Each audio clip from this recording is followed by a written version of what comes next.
Bismillahirrahmanirrahim.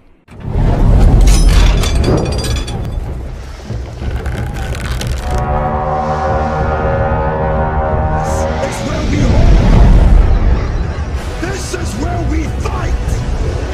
This is where they die! And we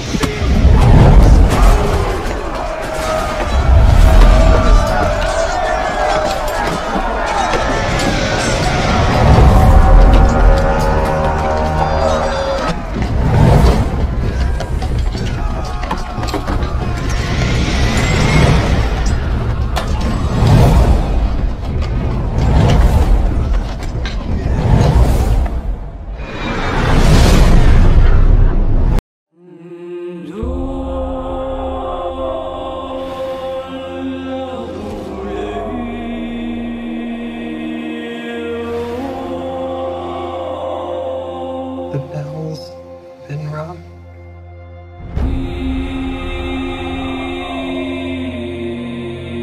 Out in the dark, among the stars, the goddess. Oke, kita mulai saja. Sejarah Perang Dunia Kedua merupakan perang yang berlangsung hampir selama 6 tahun atau tepatnya dimulai pada tahun 1939 sampai dengan 1945. Nah, kenapa disebut sebagai Perang Dunia Kedua? Karena perang ini merupakan perang besar yang melibatkan banyak sekali negara-negara besar yang ada di dunia. Nah, kekuatan besar dalam Perang Dunia yang Kedua ini terbagi menjadi dua kelompok, yaitu blok poros dan blok sekutu. Perang Dunia II melibatkan sekitar 100.000 prajurit militer dari berbagai negara besar. Nah, negara tersebut mengeluarkan seluruh bidang, diantaranya bidang industri, ekonomi, dan ilmiah untuk keperluan jalannya perang. Nah, korban dalam Perang Dunia Kedua lebih dari 50 juta orang, baik dari militer maupun sipil. Jumlah korban tersebut menjadikan perang ini sebagai salah satu perang paling mematikan di dunia setelah Perang Dunia I. Nah, jumlah korban yang begitu banyak disebabkan karena negara-negara menggunakan senjata pemusnah massal seperti nuklir dan holocaust, ya. Secara umum, pecahnya Perang Dunia Kedua terjadi pada tanggal 1 September 1939, yakni ketika Jerman melakukan invasi ke Polandia. Invasi ini kemudian membuat Inggris dan Prancis menyatakan perang terhadap Jerman. Langkah yang dilakukan Jerman kemudian membentuk aliansi dengan Italia yang dinamakan dengan Blok Poros. Ya. Dalam perkembangan selanjutnya, Jepang bergabung dengan Blok Poros ini. Negara gabungan ini kemudian berusaha menguasai dan menduduki sebagian besar negara yang ada di benua Eropa. Negara sekutu yang masih memiliki kekuatan untuk melawan Blok Poros yaitu Inggris dan Uni Soviet. Pada Perang Dunia Kedua, Blok Poros berusaha untuk melakukan invasi terhadap Uni Soviet. Invasi ini membuat terjadi pertempuran jalur darat yang begitu besar dan merupakan pertempuran darat yang paling besar dalam sejarah perang. Kemudian Jepang juga melakukan serangan-serangan terhadap Amerika seperti markasnya Amerika atau pangkalan militer Amerika di Pearl Harbor di Samudra Pasifik. Nah, serangan yang dilakukan oleh aliansi Blok Poros kemudian berhenti pada tahun 1942. Hal ini dikarenakan mengalami berbagai kekalahan dalam Perang Dunia Kedua. Negara Blok Poros yang ada di Eropa berhasil dikalahkan di daerah Stalingrad dan Afrika Utara.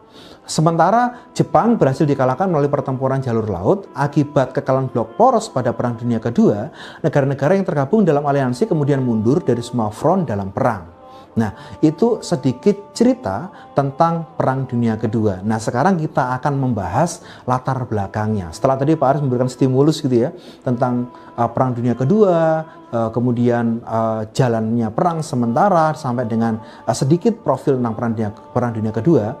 Sekarang Pak Aris akan menjelaskan tentang latar belakang munculnya Perang Dunia Kedua. Perang Dunia Kedua atau disebut sebagai PD2 merupakan kelanjutan dari PD1 atau Perang Dunia Pertama. Seperti telah disampaikan dalam Perang Dunia Pertama, pihak sentral yaitu blok Jerman mengalami kekalahan. Sebagai pihak yang kalah, Jerman mengalami banyak kerugian sebagai konsekuensi dari perjanjian-perjanjian yang telah ditandatangani dengan pihak sekutu. Seperti halnya PD1, latar belakang terjadinya Perang Dunia Kedua dibagi menjadi dua, yaitu sebab umum dan sebab khusus. Nah, untuk lebih jelasnya, mari kita akan membahas tentang sebab umum dan sebab khusus. Ya, sebab umum dari munculnya Perang Dunia Kedua yaitu satu, pertentangan antara paham liberalisme dan totalitarisme. Liberalisme itu memberikan kebebasan bagi warga negaranya, sedangkan totalitarisme itu mengekang kebebasan warga negara. Nah, hal inilah menjadikan sebab umum dari Perang Dunia Kedua. Yang kedua, yaitu persekutuan mencari kawan.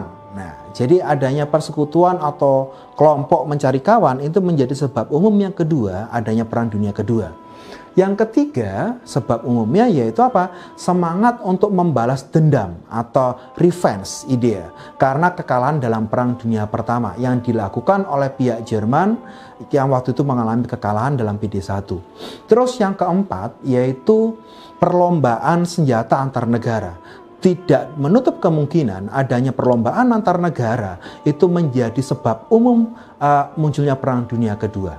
Nah, terus yang kelima, sebab umumnya adalah apa? Pertentangan antar negara imperialis, untuk memperebutkan daerah jajahan. Sebab umum yang keenam yaitu kegagalan Liga Bangsa-Bangsa dalam mewujudkan perdamaian dunia. Nah, itu adalah sebab umum dari adanya Perang Dunia Kedua. Nah, sekarang kita menuju ke sebab khususnya. Apa sih yang menyebabkan Perang Dunia Kedua? Sebab khusus munculnya Perang Dunia Kedua yaitu Perang Dunia Kedua terjadi di dua kawasan, yaitu kawasan Eropa dan kawasan Asia Pasifik. Di kawasan Eropa, sebab khususnya adalah serangan kilat yang dilakukan Jerman atas Polandia pada tanggal 1 September 1939. Alasan penyerangan Jerman tersebut itu adalah untuk merebut kembali kota Danzig, yaitu yang penduduk dari sebagian besar kota Danzig yaitu orang-orang bangsa Jerman. Nah, dalam waktu singkat sebagian besar Polandia dikuasai oleh Jerman. Itu adalah sebab khusus di Eropa, yaitu apa? Yaitu penyerangan Jerman terhadap kota Danzig di Polandia. Sekarang sebab khusus di kawasan Asia Pasifik ya. Sebab khusus di kawasan Asia Pasifik yaitu penyerbuan Jepang terhadap pangkalan Angkatan Laut Amerika Serikat di Pearl Harbor pada tanggal 7 Desember 1941. Nah, adanya penyerangan Jepang inilah yang akhirnya membuat marah Amerika, yang akhirnya Amerika turut serta dalam Perang Dunia Kedua. Nah, sekarang kita akan mencoba untuk menyimpulkan tentang latar belakang munculnya Perang Dunia Kedua. Perang Dunia Kedua dikarenakan muncul karena adanya dua sebab, yaitu sebab umum dan sebab khusus. Ya, salah satu sebab umum yaitu gagalnya Liga Bangsa-Bangsa dalam menciptakan perdamaian dunia. Karena Italia tidak bisa melakukan karena pada waktu itu Italia tetap melakukan agresi terhadap Ethiopia sehingga Liga Bangsa-Bangsa tidak mendapatkan sebuah penghormatan dari negara-negara anggotanya. Nah, sedangkan sebab khusus terjadinya Perang Dunia Kedua yaitu adalah serangan Jerman atas Polandia pada tanggal 1 September 1939. Invasi yang dilakukan Jerman inilah yang mengawali pertempuran di front Eropa. Terus sedangkan di kawasan Asia Pasifik sebab khususnya adalah apa? Pengeboman pangkalan laut Amerika Serikat di Pearl Harbor yang dilakukan oleh Jepang pada tanggal 7 Desember 1941. Nah, jika kita bicara tentang Perang Dunia Kedua, setelah kita mengetahui latar belakang dan sebab-sebab munculnya Perang Dunia Kedua, juga kita ketahui juga tentang siapa-siapa atau pihak-pihak mana saja yang berperang, maka di pertemuan kali ini kita akan berbicara tentang fase dan kronologi Perang Dunia Kedua. Nah, fase atau jalannya Perang Dunia Kedua itu ada 3 periode atau 3 front. Nah, front yang pertama dikenal sebagai front Eropa atau fase permulaan. Itu terjadi pada tahun 1939 sampai 1941. Nah, dalam medan perang Eropa dimulai dari front timur, yaitu penyerbuan Jerman ke Polandia dan berhasil dikuasai oleh Jerman. Nah, keberhasilan Jerman menyerbu Polandia menjadikan Prancis dan Inggris menyatakan perang. Segera Jerman mengirimkan pasukan gerak cepat dan berhasil menyerbu Norwegia, Belanda, dan Prancis Utara. Nah, Italia turut serta menyatakan perang dengan Inggris dan Prancis. Wilayah Eropa bagian tenggara berhasil diduduki oleh Jerman, kecuali Yugoslavia. Nah, dalam fase ini tempat pertempuran dalam fase ini pihak-pihak kelompok blok sentral atau bloknya Jerman itu mengalami kemenangan di beberapa tempat pertempuran, sedangkan negara-negara blok sekutu di pihak yang kalah, yaitu terjadi pada front Eropa yang dikenal sebagai front atau fase permulaan. Nah, kemudian sekarang kita menuju ke fase selanjutnya, yaitu fase Afrika Utara atau Front Afrika Utara, dikenal sebagai fase puncak yang terjadi pada tahun 1942. Nah, pada fase yang kedua ini atau fase puncak ini, Jerman berusaha menguasai terusan Suez dan berusaha memberikan bantuan ketika serangan Italia dapat dipukul mundur sampai ke Abyssinia. Nah, tetapi dihalau oleh Inggris dan Amerika Serikat. Nah, dalam fase ini, beberapa tempat pertempuran antara blok sekutu dan blok poros atau blok sentral itu saling menyerang dan menguasai daerah kekuasaan. Nah, namun di beberapa pertempuran, blok poros mengalami kekalahan. Misalnya, Jepang itu kalah dalam pertempuran di Laut Karang yang terjadi pada 7 Mei 1942. Jepang kalah dari sekutu. Nah, fase ini merupakan the turning point atau titik balik ya dari Perang Dunia Kedua. Nah, itu. Jadi kita sudah melewati 2 fase. Yang pertama adalah fase permulaan tahun 1941 dan fase puncak atau 1942. Nah, sekarang ada juga yang namanya Front Asia Pasifik atau dikenal sebagai fase akhir perang. Itu terjadi pada tahun 1942 sampai 1945. Nah, jalan perang di Asia Pasifik itu didahului dengan adanya serangan Jepang ke Pearl Harbor, sebuah pangkalan Amerika yang ada di Hawaii atau di Pearl Harbor di Lautan Pasifik. Nah, itu serangan tersebut terjadi pada tanggal 7 Desember 1941 yang membuat kehancuran Angkatan Laut Amerika Serikat dengan serangan tersebut. Nah, Amerika, Inggris, Belanda, dan Australia itu akhirnya menyatakan perang terhadap Jepang. Nah, tentara sekutu mendapat bantuan dari Cina. Gerakan tentara Jepang yang begitu cepat tiba-tiba akhirnya dapat menguasai Filipina juga. Nah, Singapura bahkan Indonesia pun dikuasai oleh Jepang. Nah, di Indonesia itu Jepang mulai mengalami kekalahan. Nah, terutama di Laut Karang dan Pulau Midway. Nah, Amerika Serikat melalui MacArthur waktu itu mengadakan serangan balasan dengan siasat loncat kata. Waduh, yaitu apa loncat kata? Yaitu dengan mengadakan serbuan dari Laut Karang atau Kepulauan Solomon, Australia, Papua Nugini, Filipina, dan akhirnya menyerang Jepang. Itu adalah strategi dari MacArthur dengan yang namanya siasat loncat kata, yaitu dengan mengadakan serbuan dari Laut Karang, Kepulauan Solomon, Australia, Papua Nugini, ke Filipina, dan langsung ke Jepang. Nah, perang di Asia Pasifik berakhir setelah 2 kota industri Jepang dijatuhi bom atom oleh Amerika dan akhirnya Indonesia merdeka. Nah, seperti kita ketahui bahwa Jepang pada saat itu memang mencari gara-gara Amerika terlebih dahulu dengan cara apa? Menyerang pangkalan Amerika yang ada di Pearl Harbor. Nah, hal ini rupanya membuat Amerika akhirnya marah dan mengeluarkan senjata pamungkas dalam Perang Dunia Kedua, yaitu bom atom. Yaitu mereka menyerang 2 kota besar atau kota industrinya Jepang, yaitu Nagasaki dan Hiroshima, tepatnya pada tanggal 6 dan tanggal 9 Agustus 45. Nah, dalam bom atom, kalau misalnya kalian ingin tahu apa nama bom atomnya, ada yang namanya Fat Man, Man, ada yang namanya Little Boy. Nah, dua bom atom ini meluluh lantakkan dua kota tersebut. Nah, sehingga akhirnya Jepang mengaku kalah pada sekutu. Termasuk Indonesia. Indonesia sebagai jajahan Jepang otomatis menjadi negara yang merdeka. Yaitu apa?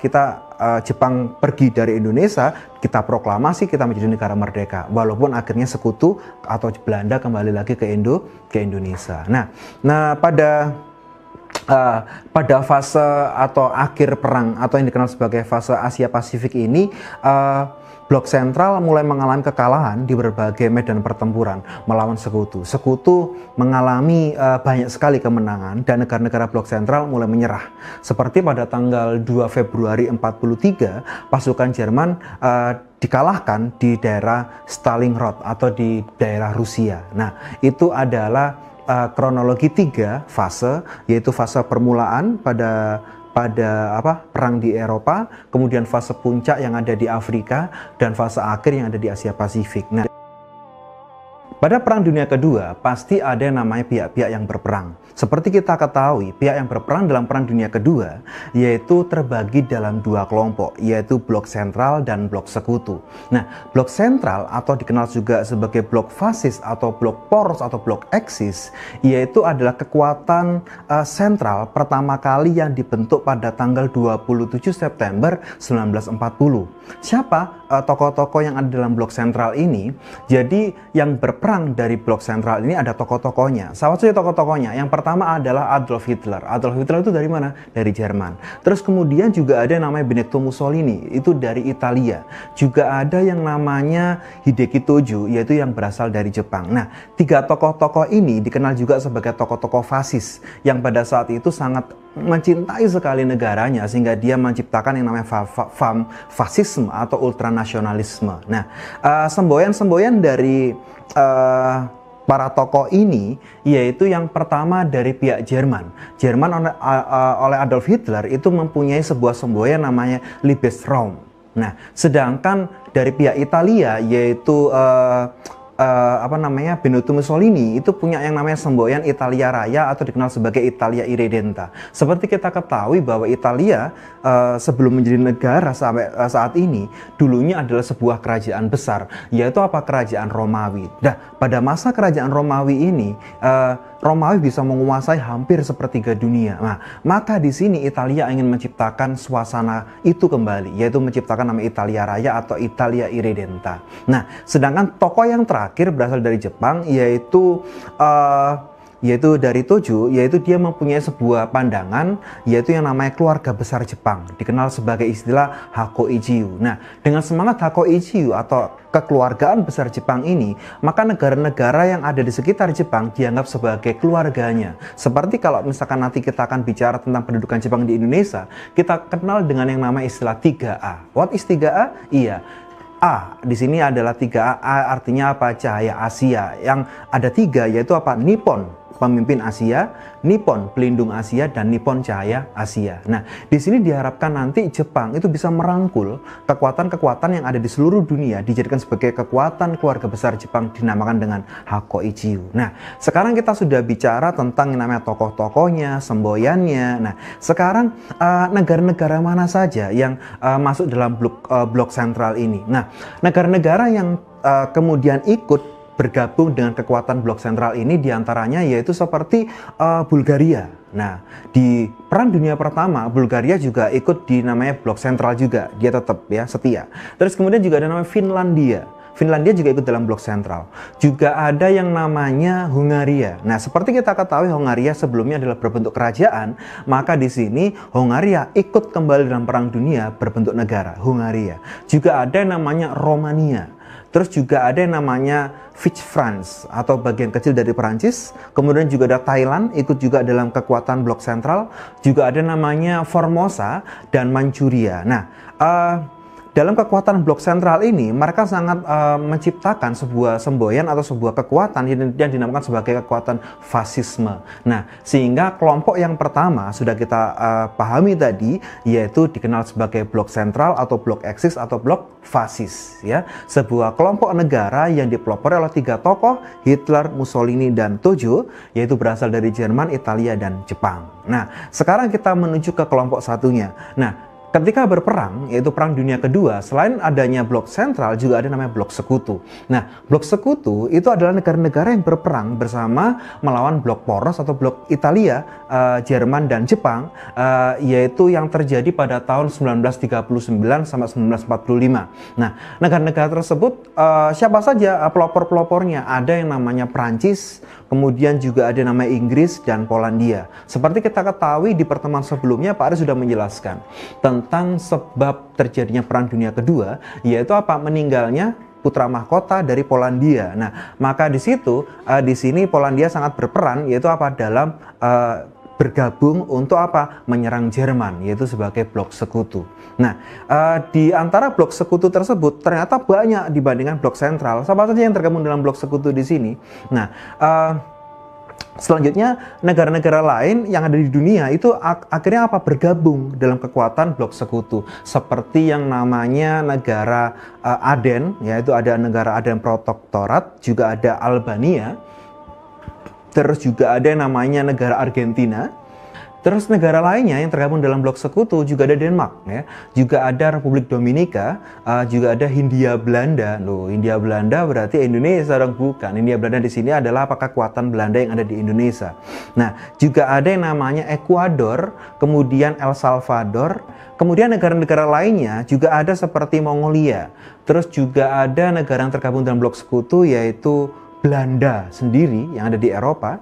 Kemudian ada namanya Newfoundland, juga ada yang namanya Selandia Baru, itu ikut dalam kekuatan blok sekutu. Nah, itu adalah negara-negara yang tergabung dalam kelompok blok sekutu. Nah, jika kita melihat kekuatannya, dilihat dari jumlahnya saja, jelas di sini bahwa blok sekutu lebih banyak daripada blok sentral. Nah, dalam peperangannya ternyata ada terjadi yang namanya beberapa fase dalam Perang Dunia Kedua. Nah, fasenya ini akan kita bahas dalam pertemuan video selanjutnya. Nah, mari kita simpulkan bahwa Perang Dunia Kedua yang terjadi pada tahun 1939 sampai 1945 itu terjadi antara dua kelompok besar, yaitu blok sentral, dikenal juga sebagai blok fasis atau blok eksis, yang berfaham fasisme, yang musuh atau melawan dengan blok sekutu. Dari total jumlahnya, anggota kelompok blok sentral lebih sedikit daripada blok sekutu. Nah, akhir Perang Dunia Kedua ditandai dengan beberapa peristiwa. Seperti di Eropa, itu ditandai dengan pada tanggal 7 Mei 1945, Jerman menyetujui penyerahan tanpa syarat kepada sekutu. Jepang mengaku kalah pada sekutu. Nah, satu hari kemudian Perang Dunia Kedua berakhir untuk kawasan Eropa, tepatnya pada tanggal 8 Mei 1945. Kemudian pada tanggal 30 April 45, peristiwa yang lainnya, Hitler menembak mati dirinya sendiri bersama istrinya, yaitu Eva Braun, yang meminum racun cyanida di dalam sebuah bunker. Nah, ini masih menjadi sebuah polemik, ya, karena tidak ada bukti otentik adakah jasad dari Hitler maupun istrinya Eva Braun. Nah, sampai saat ini menjadi sebuah misteri apakah benar peristiwa ini. Tapi dalam catatan sejarah diakui oleh pihak sekutu dan pihak sentral pada tanggal 30 April 45 Hitler bunuh diri di sebuah bunker bersama istrinya. Istrinya minum cyanida, sedangkan Hitler menembak kepalanya. Terus bagaimana Pak Aris dengan gosip seperti makam Hitler di Indonesia, tepatnya ada yang tulisannya itu Nazi, ya, itu ada di Surabaya bahkan. Nah, itu adalah makam dari seorang dokter, memang dokter Jerman, ya. Itu kalau misalkan kalian pernah baca di blognya Pak Aris atau baca beberapa tulisan sejarah, itu memang ada sebuah makam yang menggunakan huruf atau lambang swastika atau Nazi waktu itu yang ditemukan di daerah Surabaya. Nah, maka di situ itu bukan Hitler, tapi adalah seorang dokter berkebangsaan Jerman yang pada saat Perang Dunia Kedua dia ditugaskan ke Hindia Belanda atau di Indonesia dan dia meninggal di Surabaya. Nah, jadi jangan disangkut pautkan, ya, cerita ini dengan bukti-bukti yang lainnya. Jadi itu di kawasan Eropa. Kemudian peristiwa-peristiwa lainnya yang ada di Asia Pasifik. Nah, setelah Jerman mengaku kalah pada sekutu di Eropa, maka di Asia Pasifik Jepang menyerah setelah dijatuhi bom atau dijatuhkan bom bom atom di kota Hiroshima dan Nagasaki oleh Amerika pada tanggal 6 Agustus 45 itu jatuh di kota Hiroshima, dan kemudian di kota Hiroshima itu nama bomnya adalah Little Boy. Kemudian ada lagi kota Nagasaki itu dibom pada tanggal 9 Agustus 45, nama bomnya adalah Fat Man. Nah, akhirnya setelah dua kota industri milik Jepang ini dibom atom oleh Amerika, Jepang akhirnya menyerah tanpa syarat pada sekutu tepat pada tanggal 14 Agustus 1945. Beberapa video nanti kalian bisa lihat di YouTube, atau mungkin lihat gambar-gambar di buku kalian, atau mungkin akan dilihat di slide berikut ini ya. Nanti ada slide gambar bagaimana betapa dahsyatnya yang namanya bom atom tersebut. Kalau kalian pernah lihat film Pearl Harbor, itu bukan bom atom seperti itu ya. Kalau di Pearl Harbor itu bukan bom atom kecil-kecil gitu ya, itu bukan ya. Itu adalah proses penyerbuan di Tokyo. Sedangkan bom atom itu adalah sebuah bom yang dinaikkan dalam sebuah kapal besar atau pesawat terbang besar. Kalau sekarang namanya pesawat Hercules ya. Nah, itu dijatuhkan tepat di mana? Di sebuah kota, Nagasaki dan Hiroshima. Bomnya memang besar, dan dampak dari adanya bom atom ini sangat besar sekali. Bahkan Jepang akhirnya kolaps menjadi negara miskin sesaat itu juga. Tapi dengan semangat Hakoichiyo-nya, dengan semangat pantang menyerahnya, akhirnya Jepang pelan-pelan tapi pasti akhirnya berkembang menjadi negara industri dan menjadi negara maju sampai saat ini. Nah, itu ya, itu adalah tentang di Asia Pasifik, yaitu jatuhnya dua bom atom, yaitu di kota Hiroshima dan Nagasaki.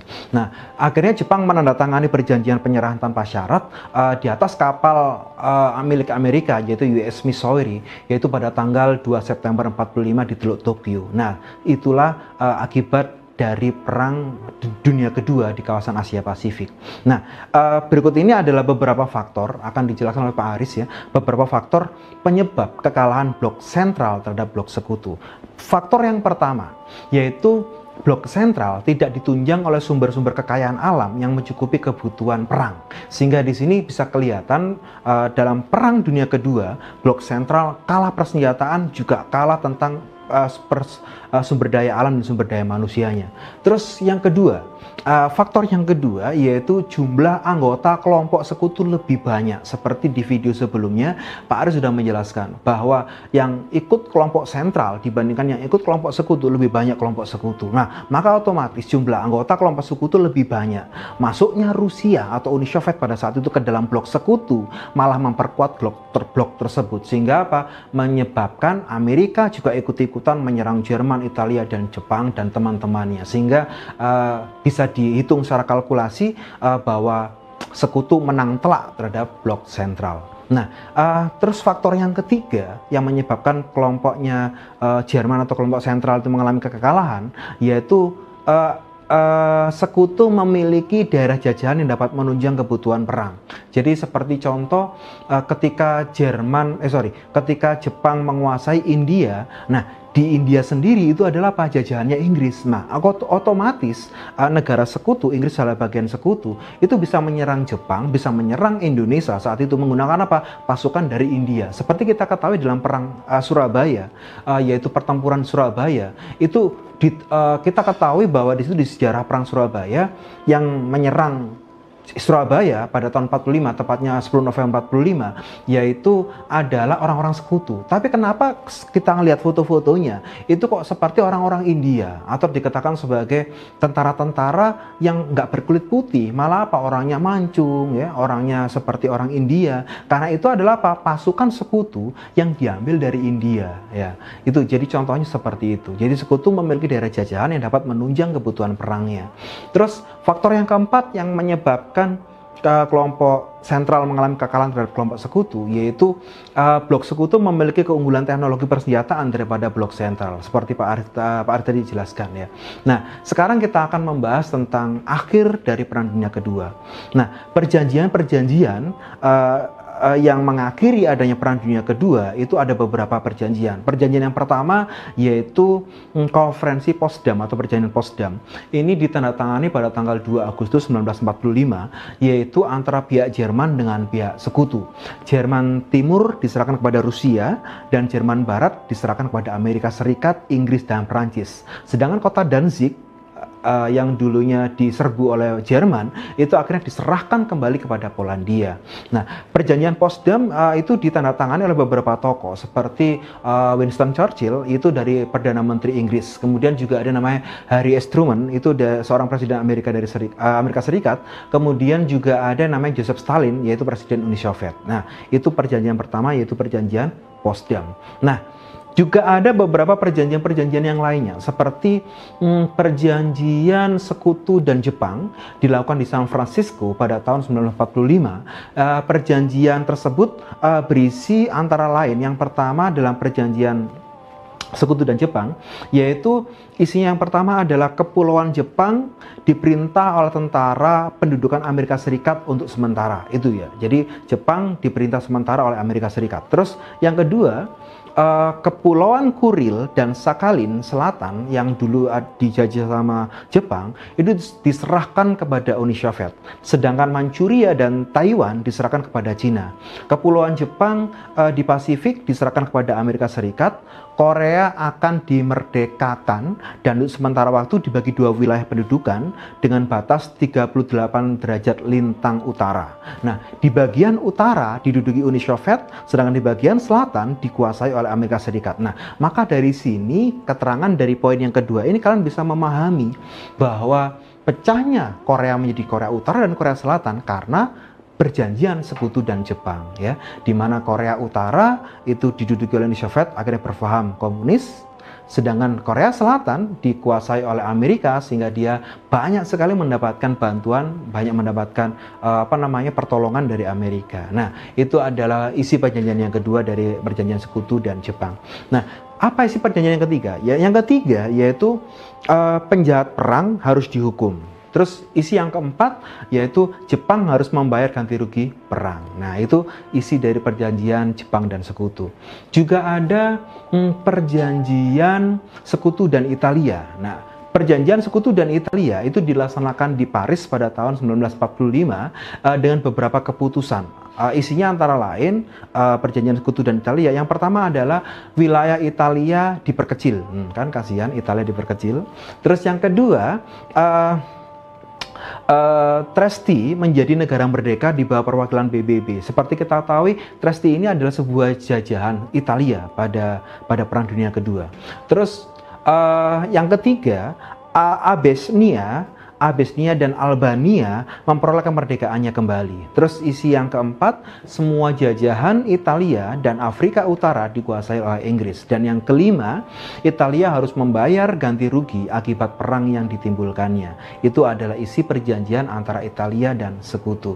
Nah, juga ada perjanjian selanjutnya, yaitu perjanjian Sekutu dan Austria. Nah, perjanjian Sekutu dan Austria ini dilaksanakan di Austria pada tahun 1945 dengan beberapa keputusan, antara lain yang pertama yaitu kota Wina dibagi menjadi 4 wilayah pendudukan dan dikuasai oleh Amerika Serikat, Inggris, Prancis, dan Uni Soviet. Isi yang kedua dari perjanjian Sekutu dan Austria yaitu persyaratan lain menyusul karena belum ada keputusan dan persetujuan dari keempat negara pemenang Perang Dunia Kedua yang ada di Wina. Itu adalah isi perjanjian Sekutu dan Australia. Nah, terus juga ada yang namanya Perang Dunia Kedua diakhiri dengan perjanjian Sekutu Hungaria, Rumania, Bulgaria, dan Finlandia. Nah, isi dari perjanjian antara Sekutu Hungaria, Rumania, Bulgaria, dan Finlandia ini itu ditandatangani di Paris pada tahun 1945 dengan beberapa keputusan yang intinya hampir sama di beberapa negara blok sentral ini, yaitu setiap negara wilayahnya diperkecil. Nah, sama seperti Italia tadi ya. Terus kemudian setiap negara harus mengganti biaya perang. Nah, itu adalah isi dari perjanjian antara Sekutu dan 4 negara, yaitu Hungaria, Rumania, Bulgaria, dan Finlandia. Nah, akhir Perang Dunia Kedua, jika Paris menyimpulkan, resmi berakhir setelah ditandatangani perjanjian Potsdam antara Jerman dan Sekutu pada tanggal 17 Juli sampai 2 Agustus 1945. Dan perjanjian San Francisco pada tanggal 8 September 51 antara Jepang dan Sekutu. Nah, pihak yang kalah perang diharuskan membayar ganti rugi selama masa Perang Dunia Kedua. Lebih dari 50 juta orang, mayoritas warga sipil tewas dalam perang ini. Hal ini membuat Perang Dunia Kedua merupakan konflik paling mematikan dalam sejarah manusia. Itulah akhir dari Perang Dunia Kedua. Beberapa akibat dari Perang Dunia Kedua itu ada dalam beberapa bidang. Bidang yang pertama adalah bidang politik. Nah, di bidang politik, Perang Dunia Kedua mengakibatkan banyak negara-negara di Asia Afrika memperoleh kemerdekaan. Seperti kita ketahui bahwa sebelum Perang Dunia Kedua itu banyak di negara Asia dan Afrika itu adalah negara jajahan dari negara-negara di benua Eropa. Nah, ketika mereka berperang sendiri, akhirnya mereka ada yang menang, ada yang kalah, yaitu dimenangkan oleh pihak sekutu. Otomatis banyak negara-negara di Asia Afrika muncul nasionalismenya untuk memerdekakan diri. Seperti apa? Indonesia lah. Indonesia sejak dijajah oleh Jepang mulai 42 sampai 45 setelah Jepang kalah perang dengan dua kotanya, Hiroshima dan Nagasaki, dibom atom oleh oleh Amerika, maka otomatis Indonesia merdeka. Karena apa? Jepang pergi dari Indonesia. Nah, itu adalah bidang politik yang pertama, yaitu banyak negara-negara di kawasan Asia Afrika memperoleh kemerdekaan. Terus dampak yang kedua di bidang politik, yaitu meluasnya komunisme internasional yang menimbulkan perubahan perimbangan kekuatan dunia. Seperti kita ketahui bahwa salah satu anggota blok sekutu yaitu Uni Soviet. Uni Soviet mempunyai paham apa? Mempunyai paham komunisme. Nah, ketika Uni Soviet tumbuh menjadi negara yang berkembang, negara yang besar, menjadi superpower pada saat itu, akhirnya dia juga mengembangkan paham komunisme. Nah, maka banyak sekali negara-negara yang menggunakan paham komunisme sebagai pahamnya, yaitu meluasnya komunisme internasional yang menimbulkan perubahan perimbangan kekuatan dunia. Terus dampak yang ketiga dari bidang politik, timbulnya perang dingin antara Amerika Serikat dan Uni Soviet. Nah, ketika berada di blok sekutu, Amerika sama Uni Soviet sama-sama memerangi Jerman, sama-sama memerangi blok sentral. Tapi ketika dinyatakan menang dalam Perang Dunia Kedua, tiba-tiba Amerika sama Rusia atau Uni Soviet itu pengen menunjukkan dirinya sebagai mana sih negara yang paling kuat, negara adikuasa. Maka muncullah yang namanya Perang Dingin. Apa Perang Dingin? Lempar-lemparan es dudu? Bukan. Ya. Jadi Perang Dingin di sini adalah apa? Sebuah perang yang tidak terlihat, di mana Amerika sama Uni Soviet, AS dan US ya, itu nggak ikut berperang di tengah-tengah. Mereka cuma menjadi kayak belakangnya, backing ya dalam istilahnya. Jadi ada negara, dalam sebuah negara disusupi ideologi Amerika dengan ideologi liberalis, demokrasi liberalisnya, kapitalis liberalis. Nah, sedangkan Rusia atau Uni Soviet dengan paham sosialis komunisnya, akhirnya apa? Mereka memecah. Sehingga apa? Terjadilah yang namanya perang ideologi, masuk ke dalam perang persenjataan, dan beberapa blok yang dikenal sebagai blok barat dan blok timur. Blok barat identik dengan Amerika Serikat, blok timur identik dengan Uni Soviet. Nanti akan kita bahas pada pertemuan selanjutnya tentang yang namanya perang dingin. Nah, kemudian dampak yang keempat. Dampak yang keempat adalah apa? Politik pecah belah yang dilakukan oleh negara adidaya untuk kepentingan sendiri di negara lain. Contoh paling gampang, setelah Jerman kalah, rupanya Jerman Barat itu diserahkan ke Amerika, Jerman Timur diserahkan ke Uni Soviet. Akhirnya apa? Mereka memberikan namanya paham-paham mereka ke negara tersebut, sehingga muncullah Jerman Barat dan Jerman Timur. Berlin akhirnya apa? Pecah jadi Berlin Timur dan Berlin Barat. Akhirnya mereka berperang. Contoh lagi seperti Korea. Semenanjung Korea diobok-obok, nggak sama Joshua, tapi sama Amerika dan Uni Soviet. Korea Utara, bagian utara disusupi paham komunis oleh Rusia atau Uni Soviet.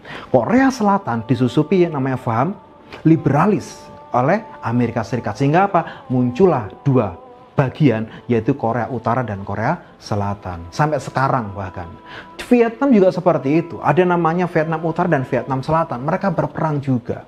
Itu karena apa? Politik pecah belah yang dilakukan oleh Amerika dan Uni Soviet. Nah, contoh-contoh yang lainnya akan kita bahas pada Perang Dingin nanti. Nah, itu adalah dampak di bidang politik. Sekarang kita masuk ke dampak di bidang ekonomi. Nah, perekonomian dunia mengalami yang namanya kekacauan. Amerika Serikat memberikan bantuan ekonomi melalui berbagai program. Nah, di sini muncullah Amerika seakan-akan seperti pahlawan dengan cara memberikan beberapa bantuan program. Nah, apa saja bantuan dari miliknya Amerika kepada negara-negara yang mengalami kehancuran ini? Seperti program yang namanya program ekonomi Truman Doctrine. Ya. Truman Doctrine ini apa? Yaitu bantuan ekonomi yang diberikan kepada Turki dan Yunani untuk membangun negaranya ketika hancur karena Perang Dunia Kedua. Terus juga ada yang namanya bantuan Amerika bernama Point for Truman, yaitu bantuan ekonomi dan militer atau dikenal sebagai Mutual Security Accord kepada negara-negara terbelakang termasuk Jerman dan Jepang yang kalah perang pada saat itu. Bahkan di Indonesia pun ada isu yang akhirnya membuat salah satu kabinet di Indonesia itu jatuh gara-gara isu ini, yaitu apa? Mendapatkan bantuan dari Amerika, yaitu dengan bantuan MSI, yaitu Mutual Security Accord. Nah, terus juga ada program ekonomi yang diberikan oleh Amerika yang bernama Marshall Plan. Apa Marshall Plan itu? Marshall Plan itu adalah sebuah bantuan ekonomi, keuangan, dan militer kepada negara-negara Eropa yang hancur akibat Perang Dunia Kedua. Nah, itu adalah beberapa akibat atau dampak di bidang ekonomi. Sekarang kita masuk ke dampak sosial.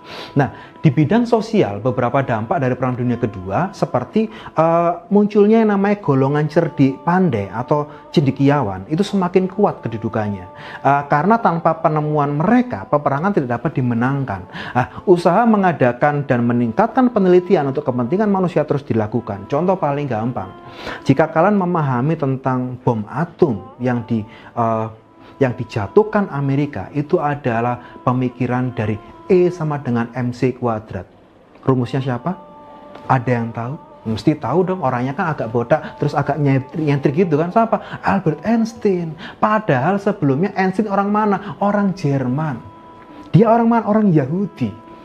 Dia sudah memberikan bocoran tentang bom atom ini kepada pihak Jerman. Tapi Jerman bilang, nehito, nggak mau seperti itu. Sehingga apa? Si Einstein malah ilmunya diserap, diterima, welcome oleh Amerika. Sehingga apa? Amerika bisa membuat sebuah bom atom dan akhirnya menyelesaikan Perang Dunia Kedua. Nah, itu contoh. Itu ya. Terus juga beberapa pemikir seperti orang-orang yang menemukan ideologi, kemudian senjata nuklir, kemudian beberapa pemikiran-pemikiran lainnya. Jadi para cendekiawan muncul pasca Perang Dunia Kedua ini.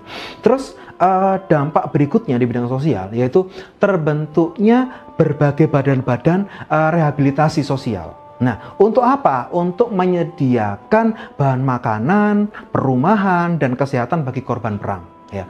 Terus juga badan-badan ini diperuntukkan untuk mengurus para pengungsi. Ya. Jadi nanti kalau kalian memahami tentang PBB, ya ini belum. Ini saya kasih bocoran dulu. Pak Aris ngasih bocoran. Saya ngasih bocoran Pak Aris itu.